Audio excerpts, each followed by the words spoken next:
Mais um programa Conexão Câmara para você que está agora nos acompanhando. Hoje estou recebendo aqui o Procurador Legislativo de Carreira e advogado do Direito das Famílias, Dr. Saulo Luna. É muito bom te receber aqui hoje. Obrigado. Para a gente abordar um dos assuntos mais discutidos. Fala para a gente um pouquinho, a gente quer te ouvir. Então, Alexandre, é um prazer estar aqui, agradeço o convite. E, de fato, eu sou formado em Direito aqui pela Faculdade de Direito de Campos, sou procurador de carreira da Câmara Municipal de Bom Jesus de Itabapoana, procurador legislativo. Então, desde então, sempre tive essa atuação na área pública, por conta da procuradoria lá. Tenho uma formação em pós-graduação em Direito Público também, e inicialmente na minha carreira da advocacia particular também tendeu para esse lado da área pública. Foi quando, no momento, eu fiz estágio, né, em Defensoria Pública, na Secretaria de Justiça do município, atuando diretamente com o direito das famílias. E aí ficou lá vamos dizer assim, um continho, aquela coisinha que você gosta, sabe? Sim. E isso, durante a minha atividade privada, né, no escritório, eu passei a atuar diretamente nessa área. E depois que eu tive filho, e aí ainda mais isso passou a ser uma área que eu passei a gostar ainda mais. Se apaixonou, né? Me apaixonei. E aí fiz uma pós-graduação nessa área e passei, o meu escritório hoje exclusivamente atua no direito das famílias.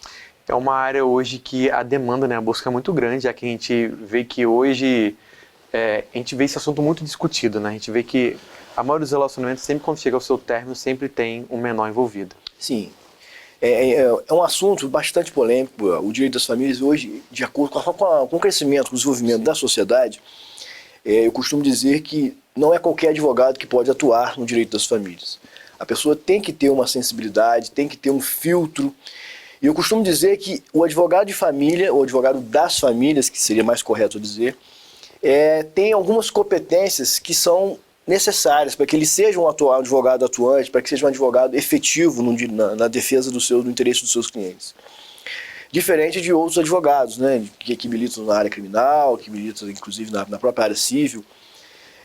Porque assim, a gente como advogado, é sempre muito bom quando a gente atua em um processo e a gente tem ao seu lado, né, o advogado da parte adversa, um bom advogado. Um advogado que ajuda a fazer com que o processo ande, ajuda a fazer com que o processo se resolva. E, sobretudo, no direito das famílias. Porque é sempre importante, eu sempre procuro fazer isso em todos os processos, a gente tentar uma conciliação antes. Porque, afinal de contas, são os interesses dos menores que estão em jogo. E aí eu costumo dizer que alguns pontos são fundamentais para que um advogado familiarista tenha sucesso. O primeiro ponto que eu sempre gosto de enfatizar, e eu exerço isso muito no meu escritório, é a questão da escuta qualificada. Saulo, o que é isso? O que é essa escuta qualificada? É exatamente você filtrar. É você conseguir extrair das palavras do cliente, porque quando o cliente chega no seu escritório, ele não está no domínio pleno do seu estado psicológico. O emocional já está abalado mediante toda aquela situação. Exatamente. Que está enfrentando. Às vezes ele está vivendo um momento de luto, que na verdade é um luto. O rompimento de um casamento é um luto. E aí está lidando com as dificuldades da questão relacionadas à guarda da criança, a convivência com um ex-marido, a questão de pensão. Então ele senta ali emocionalmente abalado. E aí, com toda aquela carga de mágoa, ele vai falando tudo que ele acha que ele tem direito e que ele acha que ele quer. Então essa escuta qualificada do advogado familiarista é importante para você conseguir filtrar. Você saber exatamente o que ele quer, mas acima de tudo o que ele precisa. Porque às vezes ele chega com aquele discurso todo de ódio, muitas das vezes, falando, aquele safado, né? No caso das mulheres. E aí você tem que saber filtrar. Saber que às vezes ele está falando, eu quero uma laranja inteira. Mas às vezes o que ele precisa não é aquela laranja inteira. Às vezes uma meia laranja é o suficiente para ele. E nessa questão dessa escuta qualificada, a advocacia familiarista, talvez o direito das famílias seja um dos ramos que a gente mais encontra modelos de petição lá no Google, no Dr. Google, né? O advogado pode chegar lá, baixar um modelinho, só substituir os nomes e resolver. Só que no direito, em especial, isso não funciona em ramo nenhum. Mas em especial, no direito das famílias, eu afirmo, eu sempre digo isso lá até para o pessoal que trabalha comigo, que não façam isso. Por quê? É nessa escuta qualificada que a gente vai saber identificar o real problema do nosso cliente. E a advocacia familiarista, assim como também é a advocacia criminal, ela é construída de forma artesanal. né? Ou seja, cada caso é um caso. Não tem como a gente pegar um Ctrl-C, Ctrl-V e usar uma petição, um modelo geral para todos os casos. Então é importante que o advogado familiarista tenha essa consciência, né, de conseguir filtrar, de tirar o que a pessoa efetivamente quer, mas acima de tudo o que ela precisa, e disso montar um processo de acordo com a necessidade dela. Esse é um dos principais pontos, né? Outra questão fundamental que a gente, eu tenho encontrado muita dificuldade em alguns processos, porque às vezes advogados até experientes, mas que não têm o feeling de atuar na advocacia de família. E eu costumo dizer que é igual quando você está com um problema do coração, você procura um cardiologista. E hoje em dia, a advocacia familiarista, com a mudança da sociedade, né, porque assim, a sociedade muda a família, sim, e a família muda a sociedade. Então, todas essas alterações que a gente vem enfrentando, não cabe mais, a gente não se sustenta mais aquele advogado que faz tudo, que atua em todas as áreas. Isso principal porque, outrora, as demandas de família eram demandas mais simples, corriqueiras, pensão alimentícia, porque era mais basicamente o que estava na lei. Né? E tinha toda aquela questão patriarcal, que eu era o homem que era o responsável por tudo, então eram demandas mais simples. Com a evolução do direito das famílias, hoje as demandas que nos apresentam no escritório são demandas mais complexas. E aí eu sempre falo, eu comparo, né? O advogado familiarista, ele tem que ser específico, ele tem que atuar nessa área de forma específica, tem que ser um especialista. É igual quando você compra um relógio, uma réplica, a prova d'água. No raso ele vai funcionar bem. Sim. Se você aprofundar, ele vai parar de funcionar. É exatamente hoje o que acontece na advocacia das famílias. Se você pegar um advogado generalista, no simples ele vai bem, porque são demandas simples, mas quando aprofunda, ele já vai se perder. Que já não é a área dele. Exatamente. E um ponto fundamental para que tenha essa consciência é que, além da escuta qualificada que eu me referi, é a questão o advogado tem que entender que após o casamento acaba, mas a família, ela permanece. Né? Porque, querendo ou não, quando tem um menor envolvido ali, exatamente, essa ligação não vai ficar só vai pro resto da vida. Exatamente. Isso é importante ter, porque assim, o fim da conjugalidade não é o fim da parentalidade. Não é isso aí. Porque quando o advogado tem essa consciência, ele passa a orientar o seu cliente de modo que o processo vai conseguir fluir melhor para buscar a pacificação daquela família. Porque não adianta você ficar brigando o tempo todo. Porque não vai ser só, de fato, aquele assunto ali que vai ser discutido, né? Ao longo da vida, surgirão outros assuntos que vão ser discutidos em conjunto. Existe ex-marido, ex-mulher, mas não existe ex-filho, né? Então, isso tem que continuar, a família continua. E porque, assim, é muito difícil a gente... E eu sempre falo isso lá, como eu falei, eu busco a questão da conciliação. Busco a questão de solução dos conflitos de forma consensual, é sempre muito importante em prol do interesse do menor. Mas às vezes tem advogados que não conseguem ter esse filtro. Sim. E leva para dentro do processo toda aquela mágoa que a cliente passou para ele.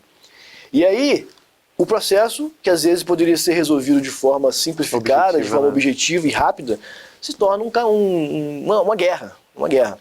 E aí fica lá um atacando o outro. E esses dias um advogado me chamou de ridículo num processo, porque eu juntei provas do genitor ostentando na rede social. E no processo ele dizia que não tinha condições de pagar nada. Isso acontece muito, né? Isso é frequente. Você que lida com isso diariamente. É habitual isso. E as redes sociais hoje é uma enorme aliada nossa, né? Acredito que muito que acontece, por exemplo, aconteceu aquele término de relacionamento. Aí tem uma parte que parece que já sai daquele relacionamento e já engata em outro relacionamento. Sim. E aquela parte que ficou sozinha, ela tende a ficar um pouco com o ressentimento do término do relacionamento e ferida. Então, vem a questão do direito, quando envolve o menor.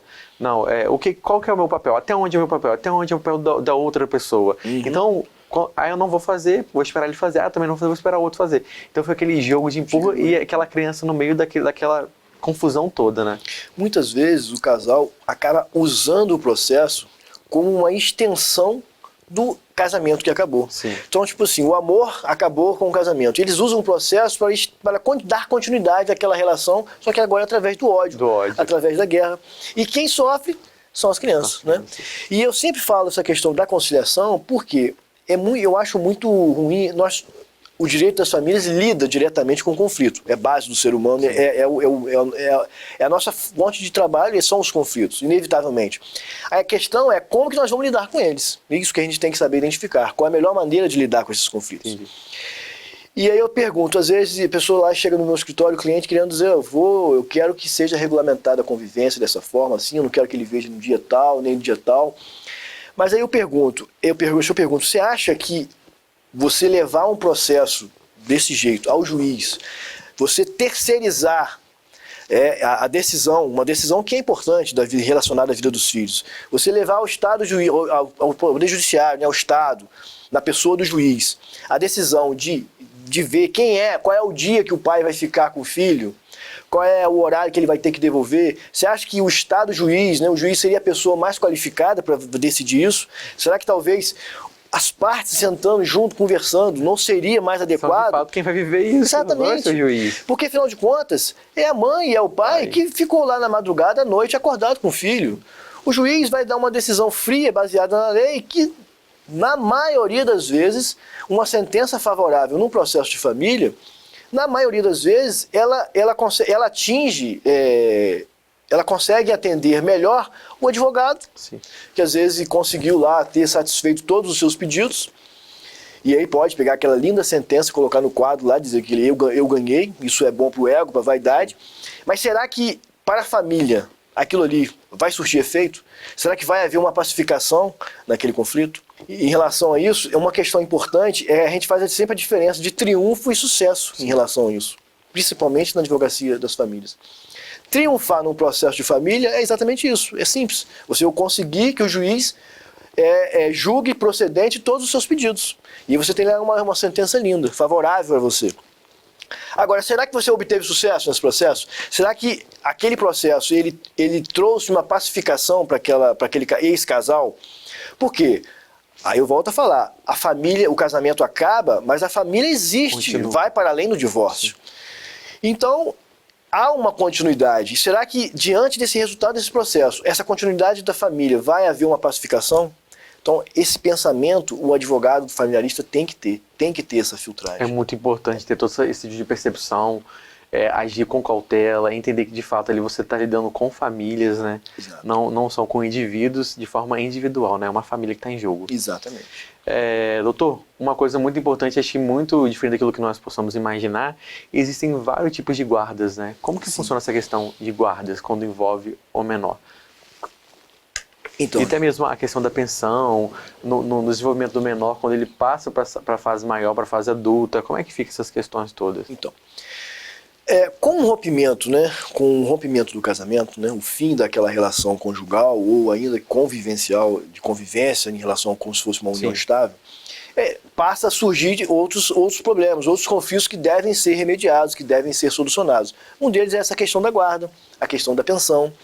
E a questão da guarda tem uma questão muito peculiar que as pessoas confundem muito. É uma questão polêmica, e na verdade não é nem polêmica, ela é rotineira no meu escritório. As pessoas achando que confundem a questão de guarda com a questão da convivência.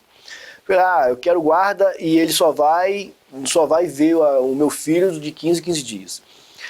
Nós temos diversas guardas, esse tipo de guarda. O nosso Código Civil, no nosso direito das famílias, ele adota a guarda compartilhada e tem a guarda unilateral. São as aceitadas no nosso ordenamento jurídico.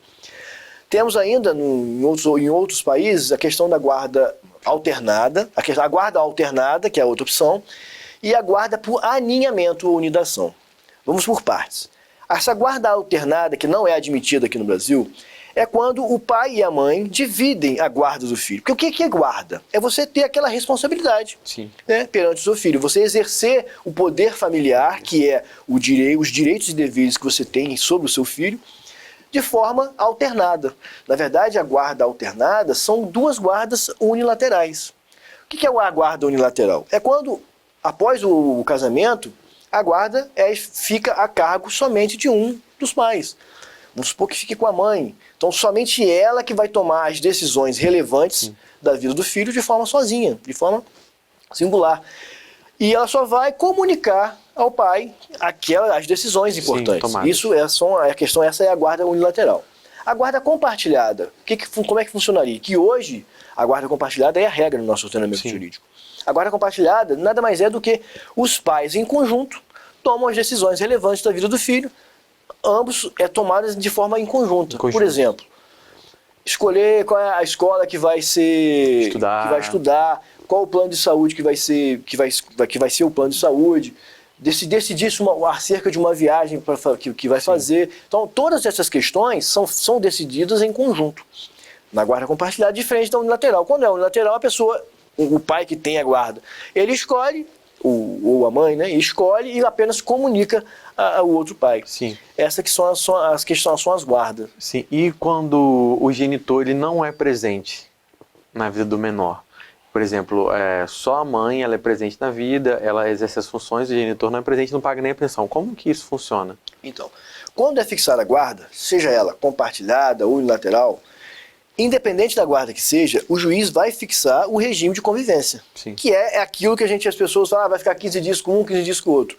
O juiz vai fixar o regime de convivência de acordo com a necessidade da criança e a possibilidade ali do pai, às vezes o pai trabalha embarcado, então tem que fazer uma adaptação de acordo com a escala dele. Então, independente da guarda, vai ter que ter o regime de convivência. Só que muitas das vezes acontece que o pai, e aí normalmente é o pai, ele não cumpre com aquele regime de convivência. Estabelecido que ele vai pegar na quarta-feira, ou pegar no final de semana alternado, e ele deixa de cumprir. E vai criando uma expectativa na criança. Muito grande. Às vezes fica lá a criança esperando e o pai não comparece. E às vezes, para você que está agora nos acompanhando em casa, parece algo muito surreal. Mas acontece muito, né? A criança cresce, acho que tem muitos relatos também, né? Quando eu era pequenininho, ficava esperando meu pai não chegava. Não, ele vai vir esse final de semana, vir no outro. E a criança vai crescer com aquele vazio, até mesmo uma falta de identidade, né? Sim, paterna. Isso acontece muito. Isso a longo prazo acontece o que nós chamamos de abandono afetivo. Sim. De forma imediata, o que pode ser feito? O pai tem lá um regime de convivência estabelecido judicialmente, homologado pelo juiz. Ele não cumpre isso. Sim. A gente sempre orienta, no caso, a mãe, registra isso. Manda mensagem perguntando se o pai vai vir, guarda aquela mensagem, manda um e-mail, de forma que você vá fazendo prova de que, de fato, aquele pai não está cumprindo aquele regime de convivência que foi estabelecido. E aí você pode, se foi um regime de convivência estabelecido judicialmente, isso você pode entrar, executar esse regime de convivência e cobrar, inclusive, multa. Sim. Obrigar o pai a fazer o multa. Mas aí a gente pergunta, será que... eu sempre pergunto, o caminho é esse, é possível fazer isso. Mas será que seria interessante você mexer no bolso do pai para poder obrigá-lo a visitar o filho? Então são coisas que a gente tem que ficar questionamento, né? A gente vai ter que, cada caso é um caso.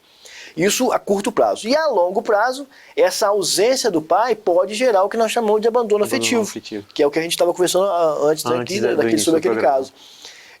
Quando o pai ele abandona de fato o filho, e não só materialmente, mas principalmente a questão emocional, né? Que é de fundamental importância. E assim, é muito importante, né? O crescimento da criança ali, para o crescimento saudável, o bom desenvolvimento psicológico também, ter uma figura materna e figura paterna, né? Sem dúvida, para o desenvolvimento da criança. Para um bom cidadão. Sim, é a formação daquela criança ali. Do caráter, dos princípios para a vida, né? Exatamente, a presença do pai e da mãe é fundamental. E essa ausência causa dores e traumas para o resto da vida. Exatamente, inclusive esse abandono afetivo, ele pode, já é a jurisprudência pacífica nesse sentido, de que é possível uma indenização por abandono afetivo. Uma questão, acho que, muito alta, a questão da alienação parental. Existe embasamento, existe lei para isso? Sim, tem a lei que prevê a questão da alienação parental. E o que a gente estava falando, a questão da guarda compartilhada é muito importante, inclusive, quando ela foi instituída, é exatamente para poder até afastar a questão da alienação parental. Entendi. Porque houve muita discussão no início da guarda compartilhada que ela só poderia ser colocada em prática se houvesse consenso entre os pais. Beleza, vamos ter um consenso, vamos fazer a guarda compartilhada. Mas, na verdade, o objetivo da guarda compartilhada é exatamente quando não há esse consenso. Sim. Quando há litígio entre as partes. Porque, tendo a guarda compartilhada, a questão da alienação parental, ela tende a ser um pouco mais afastada. Porque o pai e a mãe vão estar cada vez mais presentes na vida do filho. Mas talvez mais presentes com as decisões. Ao passo que quando se for uma guarda unilateral, ou seja, somente um que vai tomar as decisões, é muito mais, a criança está muito mais suscetível de sofrer esse tipo de alienação do que se fosse na guarda compartilhada. Sim. Porque essa alienação que a gente fala, alienação parental, é nada mais do que a mãe ou o pai fazer uma campanha Sim. contra o outro genitor. Outro genitor. Falar mal, denegrir a imagem dele, denegrir não, você corta esse Tá. falar mal dele, né? E fazer uma campanha realmente contra aquele genitor. Genitor. Né? Doutor, foi muito bom te receber aqui. Acho que são os assuntos que dá vontade de a gente ficar discutindo o tempo todo, porque de fato, você que está em casa agora nos acompanhando, gera informação e conteúdo de qualidade, né? Uma coisa que a sociedade precisa saber dos seus direitos e até mesmo um bom desenvolvimento familiar. Porque muitas pessoas acham que hoje é muito fácil, você vai ali, tem um relacionamento, gera uma criança no meio daquele transtorno todo e depois se abandona como se fosse uma coisa comum. E não é assim, né? No momento que você está tendo uma relação com alguém, tem que ter muito, acho que assim, conhecimento de quem você está começando a se envolver. Porque Sim. aquela pessoa ali, se não for um bom filho, não vai ser um bom marido. Se não for um bom neto, não vai ser um bom marido. Então, acho que isso fica para ambas partes, né? Sem dúvida, sem dúvida. Deixa pra gente suas plataformas digitais, pra pessoa que está agora nos acompanhando em casa, queira adquirir o seu trabalho. Eu estou passando por isso na minha casa agora, estou enfrentando essa situação, gostei muito da sua atuação, quero conhecer melhor. Como é que faz? Então, eu tenho a rede social, eu tenho um perfil profissional, onde lá eu faço postagem, posto vídeo acerca do direito das famílias. É sauloluna.advocacia, lá no Instagram. Excelente. Tem algum telefone que a gente possa deixar para contato? Telefone é 229-9810-0957. Antes da gente finalizar, você quer deixar uma palavra para o pessoal que está em casa agora nos acompanhando? Eu vou deixar uma frase do Mário Sérgio Cortella, que eu tenho grande admiração, e que retrata muito essa questão. De família e dos filhos, a questão da alienação parental, o que nós vamos deixar para os nossos filhos. Ele diz que o mundo que a gente quer deixar para os nossos filhos depende muito dos filhos que nós vamos deixar para o mundo. Então, assim, isso vem muito dessa questão, né? Como que os pais vão cuidar desse filho após o rompimento do casamento. Que a criança hoje é o futuro da manhã. Exatamente. Você que está em casa agora nos acompanhando, eu quero agradecer a sua participação. O programa Conexão Câmara vai ficando por aqui. A Câmara é do povo, para o povo.